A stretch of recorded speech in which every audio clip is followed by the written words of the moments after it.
solidarité ou stratégie de coopération ou collaboration au sein de l'opposition rwandaise. Ça ne ressemble pas beaucoup à ce qu'on m'avait peut-être demandé de faire, parce que le thème principal, c'était de la promotion de la solidarité, de l'unité d'action au sein de la diaspora rwandaise, avec en fait 3 thèmes. Albert vient de présenter brillamment le premier thème, la diaspora rwandaise face aux défis de la solidarité et de l'unité d'action. Matata il viendra présenter les obstacles. Après, il y avait conséquences du cloisonnement des actions. C'est vrai que il me semblait que je devais faire comme une sorte de conclusion. Donc maintenant, ça tombe bien, j'ai une sorte d'excuse, comme Matata n'est pas là, donc je peux me décaler, donc ça m'excusera.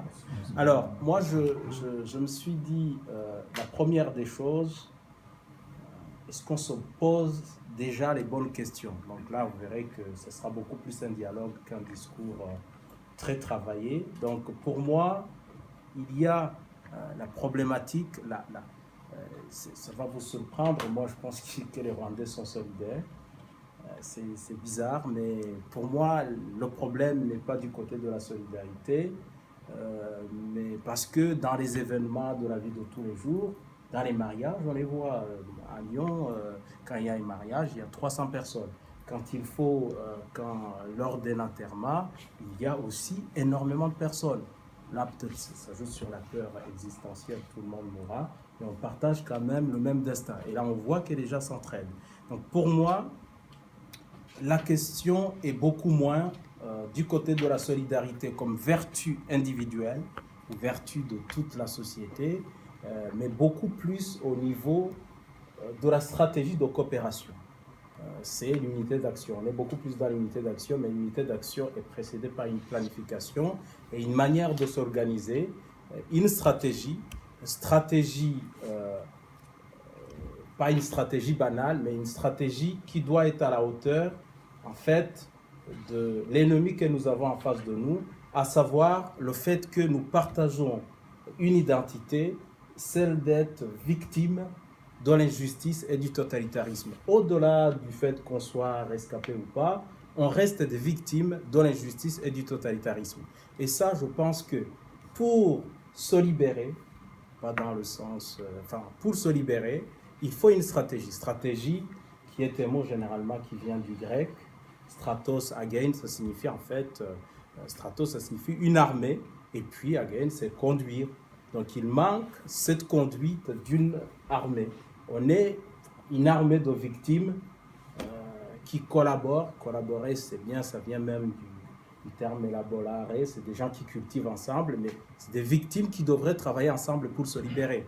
Et il faut une stratégie. Et cette stratégie, effectivement, on verra que peut-être on met l'accent, on a parlé plus de la diaspora, mais je ne pense pas que la diaspora, en plus, qui est au chaud, qui mange bien, en général c'est ça, mais il y a aussi des gens, des victimes, même si on va mettre l'accent sur les victimes de cette injustice qui vivent en Europe, il ne faut pas oublier qu'il y a d'autres victimes qui sont au Rwanda ou peut-être même dans les forêts ou aux alentours. Donc je crois que on parle souvent des Européens qui se mettent pas, de ceux qui habitent en Europe, qui n'arrivent pas à se mettre ensemble, mais les autres non plus, c'est pas terrible. Au Rwanda, ils sont pas moins victimes que nous autres, mais même là-bas, la solidarité, on ne la voit pas beaucoup. Et là, je crois qu'on a eu des éléments d'explication avec Albert qui montrent qu'il y a la peur. J'y reviendrai tout à l'heure. Même ceux qui sont au Rwanda, à l'intérieur, n'y arrivent pas parce qu'il y a la peur. Alors, donc, on peut bien faire l'éloge de la solidarité, bien sûr. Pour certains, c'est une valeur morale, pour d'autres, c'est une valeur civique. En tout cas, c'est une valeur humaine. Là, je me dis, il faudrait peut-être qu'on arrête peut-être de penser uniquement en termes occidentaux, mais qu'on pense avec, actuellement, ce qu'on peut appeler de la philosophie d'Ubuntu, qui se développe davantage en Afrique du Sud, qui est fondée sur les valeurs africaines. C'est ce qu'on pouvait trouver aussi en Tanzanie avec Ujamaa, même si Enfin, le moment n'était peut-être pas approprié à cause peut-être de la guerre froide et que Ujamaa, c'était ses valeurs de solidarité. Mais enfin, solidarité, mais qui dépasse tout simplement. Mais solidarité, cette fois-ci, une solidarité plutôt politique. Parce que le fait de parler des gens qui s'aiment pas, des Hutus, des Tutsis, des Kigas, des machins, quand il s'agit de la politique, c'est autre chose. Il faut que ça devienne une solidarité. On n'a pas besoin que tout le monde devienne ami ou que tout le monde devienne solidaire dans le sens des relations humaines normales, mais quotidiennes. Mais plutôt, là, il s'agit de se battre et d'avoir un projet politique. Alors, donc, maintenant, vous verrez qu'il y aura, c'est plus brouillon que ce qu'a fait Albert, mais vous allez voir, donc je vais là analyser tout simplement avec un outil que vous connaissez pour ceux qui font par exemple les sciences humaines ou économiques ou autres, un outil SWOT qui est S pour Strength, c'est la force, les forces, et W pour Weaknesses, les faiblesses, les opportunités, et puis threat, ce sont les menaces. Donc j'essaie de voir, nous avons d'abord un projet, on va supposer pour aller dans le concret, qu'on a un projet pour essayer de trouver une stratégie déjà de coopérer. Coopérer, bon, ceux qui ont fait le latin, ils savent que c'est cum operare, en fait c'est travailler ensemble. Et ça manque énormément.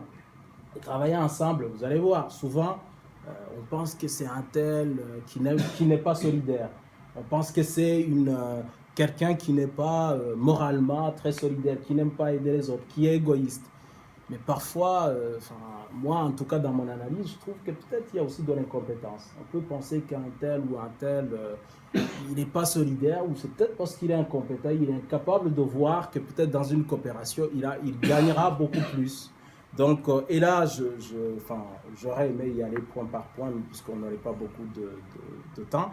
Et si vous voulez, le petit outil, là par contre, ce tableau, pour moi, je vous inviterai à le compléter et puis à le modifier. C'est vraiment du brouillon, ça. Donc, il ne faut pas le prendre, une seule tête pense ce qu'elle peut penser, mais on peut ensemble le travailler et dire ça, peut-être ça marche, ça marche pas. On peut y aller point par point. Déjà, au niveau, ceux qui n'arrivent pas à lire, là, nous avons, d'un côté, nous avons les avantages, de l'autre côté, nous avons les désavantages. C'est pour ça que j'exigeais un peu, je n'ai pas un texte travaillé, mais là, avec les tableaux, ça peut permettre à tout le monde de participer et de se dire, ah, ça pourrait se mettre là. Donc, nous avons ce qu'on pourrait appeler nos atouts internes. Je commence par là. Et puis, effectivement, Albert a essayé aussi de montrer qu'on avait des choses en commun qui pouvaient nous permettre d'arriver à faire ce projet, à en faire quelque chose, à en faire une réalité. Alors, on va peut-être commencer par les forces qu'on pense avoir. Après, vous-même, vous avez une idée, vous pouvez dire, oh, ça, c'est pas une force, c'est pas vrai. Mais il y a aussi des faiblesses. Ça, c'est interne. Ça veut dire c'est ce que nous avons en nous. Mais on ne vit pas dans un monde de bisounours tout seul. Il y a aussi si vous voulez, cette fois-ci, des avantages et des freins qui sont externes. Ça sera en deuxième lieu. Bon, ça peut être surprenant parce que ça, généralement, c'est des choses qu'on fait.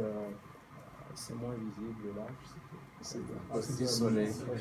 là où on est. Mais je crois qu'on peut quand même. Non, on voit. Alors, donc si on commence par le premier, après, c'est au hasard. Un malheur commun. Ah oui, on a une catastrophe commune. Albert l'a dit dans d'autres mots, mais c'est la même chose. Et je dirais là-bas pour notre projet de solidarité, plutôt de coopération, je préfère de collaboration, pour dire qu'il y a quelque chose, malheur est bon. Un Rwandais qui n'a pas souffert, c'est qu'il n'a pas de cœur. Donc, j'en connais pas. Donc, là, ça peut être un élément commun qui peut être l'origine d'une coopération pour se libérer ensemble. Bonne volonté de certaines personnes. Ça, je le considère comme une force. Il y a des gens qui sont de bonne volonté. On verra qu'il y en a d'autres aussi qui sont de mauvaise volonté, mais il y a quand même quelque chose il y a quelques personnes, au moins, il y en aura au moins une personne, et ça, il y a au moins une personne qui est de bonne volonté, et ça, c'est important. si on en parle, si les organisateurs, que je remercie beaucoup, ont pensé à cela, c'est qu'il y a ces bonnes volontés et il n'y a pas que les organisateurs qui l'ont. Vous tous qui êtes ici, c'est sûr que vous faites partie de ces personnes-là qui peuvent vouloir apporter leur contribution pour que ce projet peut-être soit possible. Alors, donc, il y a des expériences tirées, enfin, une expérience tirée des erreurs du passé. Là, je suis dans le concret. Il y a des choses qui se sont faites. Il y a eu des partis politiques qui se sont mis ensemble. Il y a eu des gens qui ont essayé de faire des choses. Et puis, ça a marché. À un certain moment, ça n'a pas marché. Ou il y a au moins des journalistes qui peuvent, comme VPLX, qui peuvent se mettre ensemble. Enfin, il y a beaucoup d'initiatives. Donc, c'est que... Et puis, dans ces initiatives, il y a aussi des erreurs qui peuvent être corrigées. Et apprendre par les erreurs, ça fait aussi partie des forces. Alors, il y a les conditions matérielles favorables. Ah, ça, il y en a qui vont dire... ouais, donc en Europe, on a des conditions matérielles favorables, mais on va voir que c'est quand même à double tranchant.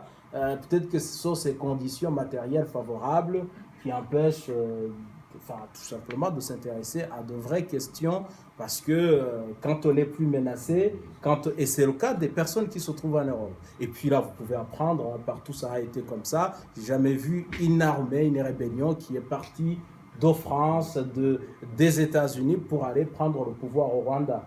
La plupart étaient dans des pays, évidemment, où la sécurité est en cause, où la vie n'est pas aussi facile qu'en Europe, pour la diaspora qui vit en Europe. Après, ça n'explique pas tout, parce que dans les pays limitrophes non plus, il n'y a pas, si vous voulez, ils n'ont pas ces conditions matérielles, mais ce n'est pas non plus top. Alors, oui. Donc alors, au niveau de la sécurité physique, des demandes insistantes de la population rwandaise, et puis un instinct de survie, parce qu'on a besoin de vivre la rwandité dont on parlait. Et les faiblesses, on voit qu'il y a des histoires personnelles douloureuses, qu'il faut respecter, bien sûr, et puis manque d'analyse approfondie de l'histoire rwandaise, manque de confiance, méfiance, de Korogana et consorts, peur de se faire avoir, achat échaudé craint l'eau froide, ego surdimensionné de certaines personnes, le désir surtout la satisfaction, plutôt l'obsession d'être le président, même d'un parti écran. Ça aussi, c'est des choses tout à fait, je ne peux pas donner du tout. Immaturité politique, incompétence. Là, il ne s'agit pas d'être vertueux ou pas, mais il peut y avoir de l'incompétence. Incompétence parce qu'on peut apprendre des choses. Et puis, il y a des conditions matérielles et financières qui peuvent être un problème pour certaines personnes, ou tout simplement qui peuvent être plus de conditions matérielles et financières qui vous empêchent de bien vivre. Bon, alors, je vais aller plus vite. Il y a le manque de vision du monde commune. Ce qu'on appelle une vision du monde commune, c'est une manière de concevoir le Rwanda, une manière de concevoir l'avenir ensemble. Et puis, manque de culture démocratique, parce que le fait, et là j'insiste un tout petit peu, parce que le refus, donc la solidarité peut partir de deux extrêmes. Soit vous voulez que tout le monde soit pareil, et quand vous voulez que tout le monde soit pareil, c'est du totalitarisme, vous niez les souffrances des autres en disant il faut d'abord nier votre histoire pour qu'on soit ensemble. Ou tout simplement vous dites que vous êtes tellement différents que vous n'avez rien à avoir. Là, vous connaissez de par l'histoire, il a dû y avoir des Rwandais qui ont dû déclarer qu'ils ne partageaient rien en termes de fraternité avec les autres. Donc, des groupes ethniques ou d'autres qui ont carrément nié, si vous voulez, soit on nie la différence, soit on déclare qu'on est trop différent, qu'on n'a rien à faire ensemble. J'insiste aussi sur le dernier point, ce qu'on appelle le syndrome de Stockholm. Le syndrome de Stockholm, pour ceux qui ne connaissent pas le syndrome de Stockholm, à Stockholm, c'était des terroristes qui avaient tout simplement kidnappé des personnes. Mais à force de vivre tellement longtemps avec les terroristes, les victimes finissent par trouver de l'empathie pour les terroristes. Je pense que c'est ce qui se passe souvent, ça peut se passer sur tout un peuple. et pour la plupart en tout cas pour les Rwandais, dont vous n'arrivez pas à comprendre comment ils peuvent être tellement terrorisés qu'ils en finissent par dire mais qu'est-ce qu'il pourrait faire le président Paul Kagame si vous étiez à sa place, comment pourriez-vous faire? Donc c'est des choses comme ça, et donc ce syndrome fait que on finit par être non seulement complaisant avec la personne qui vous terrorise, mais c'est des choses qui avaient commencé, ce qui était au Rwanda dans les années 96, 80. Un militaire pouvait vous arrêter, vous dire je vais vous, ça sera 200 coups. Il faisait 20, 30, il vous disait bon là je vous pardonne, et vous disiez voilà, il m'a sauvé. Et donc là évidemment on finit par se dire voilà, c'est mon maître, j'y peux rien. Donc ce syndrome aussi peut en fait être un frein énorme à la solidarité pour une raison simple, parce que les personnes finissent par ne plus imaginer un autre monde sans qu'il y ait un dictateur. Et quand ils n'arrivent plus à imaginer un monde sans dictateur, tout ce qu'ils peuvent faire, c'est d'abandonner leur identité de victime et d'essayer de tout faire pour être pour se courber dans le camp de ceux qui supportent le dictateur. Bon, alors, après, donc, je crois que ce sera le dernier tableau. Donc, cette fois-ci, c'est les opportunités. Il y a des opportunités. Il y a l'opinion internationale qui commence à changer, ce n'est pas le cas, et ça peut permettre plus de solidarité pour des gens qui ont souvent peur. Action des acteurs politiques, enquêteurs, journalistes internationaux, qui commencent un peu à dire la vérité. Dirigeants raisonnables de la région, Tanzanie par exemple. Publication de certains rapports, Mapping Report, vous connaissez, les erreurs et les imperfections du régime. Crimes exécutés avec des imperfections, ça, vous êtes des Rwandais, vous connaissez. Donc tout ça, c'est des opportunités. Des opportunités pour, mais après la liste, peut-être, je n'ai pas été exhaustif, j'ai fait un brouillon, mais c'est une manière de commencer à penser. Et maintenant, les menaces, quand même, il y en a beaucoup.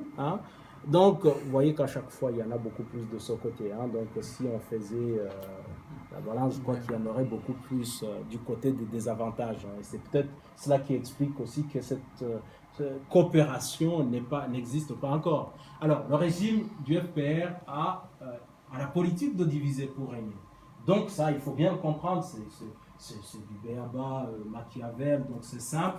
Donc, le FPR n'y est pas. Donc, il ne faut pas tout mettre c'est pas que le FPR qui fait qu'il n'y a pas de solidarité, mais c'est un élément aussi à considérer. Mais vous en avez vu beaucoup d'autres. Il y a le système d'anticulture. Ce que j'appelle alors l'anticulture, c'est un concept peut-être que j'utilise aussi dans l'ouvrage que j'ai publié avec un ami au mois de février de cette année. Donc l'anticulture, c'est quoi? C'est le fait de faire des antivaleurs, faire un système d'antivaleurs. Il ne s'agit pas de tuer, parce que les dictateurs ont toujours tué, mais souvent ils ont nié, ils ont dit c'est pas moi. Et ça c'est bien, qu'un dictateur tue les gens et qu'ils disent que c'est pas lui, c'est un criminel comme un autre, il nie, mais au moins les enfants ils savent que c'est pas bien de tuer. Mais quand on a un président de la République qui tue même une personne et qui dit aux enfants c'est comme ça qu'il faut faire et qui l'organise dans un déjeuner de prière, donc là on est en fait dans ce qu'on appelle l'antivaleur. On cherche à faire passer ceux qui sont des antivaleurs pour des valeurs, et à ce moment-là la solidarité ne peut pas exister parce que les gens sont tellement terrorisés, ils sont tellement déboussolés qu'ils s'en remettent uniquement à ce que dit le système. Alors, quand il y a une anticulture de l'assassinat, il y a la terreur. Les gens sont terrorisés et puis ils se méfient. Il y a la peur de la trahison. On se dit, je peux mourir un jour ou l'autre, donc je ne peux pas me mettre avec les victimes. Donc je connais des gens qui ont, je ne sais pas si ça aide beaucoup, moi en tout cas j'en connais personnellement, qui ont fini par dire, je le raconte mais je ne cite pas le nom dans l'ouvrage, qui ont fini par dire, ah oui, moi en fait, ma mère... mon père, en fait, n'est pas mon père parce que ma mère a dû croiser un chef. Ah oui, non mais... Et là, c'est une catastrophe parce que quand on arrive à des choses comme ça, on pense qu'on a intégré qu'il y a l'anticulture de l'apartheid, on a compris qu'il y avait des bons et des mauvais et on doit n'en déplaise ce qu'on puisse dire au sujet de sa maman, qu'il soit, vous comprenez, pour les Rwandais, c'est très grave. Arriver à mentir des choses comme ça, mais je ne dis pas que ça se fait uniquement maintenant, parce qu'il y a eu aussi de déni d'identité, peut-être dans d'autres régimes dictatoriaux qui ont existé au Rwanda, mais ça, c'est très grave. Alors, il y a aussi un autre point qu'on ne dit pas souvent, donc j'essaie d'y travailler, peut-être que j'en ferai même un ouvrage, l'amnésie collective organisée. L'amnésie collective, généralement, il existe la mémoire collective. La mémoire collective, c'est tout simplement ce que les gens pensent. Vous croisez ce qu'on apprend à l'école. Maintenant, les jeunes enfants qui viennent en Europe, ils ont une autre histoire du Rwanda, où Buhake c'était quelque chose de génial, à peu près, correctement, je caricature un peu. Il y a un sauveur, il n'y a qu'une personne. Et puis, tout ce qui est l'amnésie collective, c'est organisé. On essaie de vous dire, si vous dites que vos grands-parents ont été tués par les militaires du FPR, c'est un crime. Donc, il faut oublier cela. Donc, on organise l'oubli. C'est l'injonction à l'oubli. Une injonction à l'oubli. Donc, ça fait aussi partie des menaces. Et ça fait qu'on ne peut pas, effectivement, se mettre ensemble pour travailler.